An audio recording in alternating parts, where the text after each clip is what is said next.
Peristiwa menarik terjadi dalam sidang umum ke-149 Uni Antarparlemen atau IPU di Jenewa, Swiss pada Senin 14 Oktober 2024.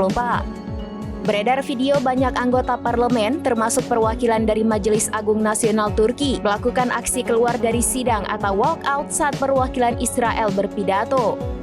Dilansir Mehr News, itu adalah bentuk protes terhadap pejabat Israel. Sidang yang dipimpin Presiden IPU Tulia Ekson memanas ketika sejumlah usulan darurat mulai dibahas. Puncaknya saat seorang pejabat Israel diberi kesempatan berbicara, banyak delegasi dari berbagai negara memukul meja dan keluar sidang. Situasi itu ditambah dengan aksi anggota parlemen Turki yang turut bergabung dalam aksi protes. Mereka meninggalkan ruang sidang dengan meneriakkan kemerdekaan untuk Palestina dan tak menggubris perwakilan Israel. Para peserta sidang lain juga meneriakkan Free Palestine atau Bebaskan Palestina.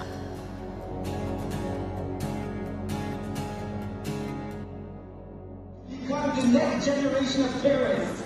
They refuse to condemn the October 7th attack, massacre.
Download Tribun X sekarang, menghadirkan lokal menjadi Indonesia.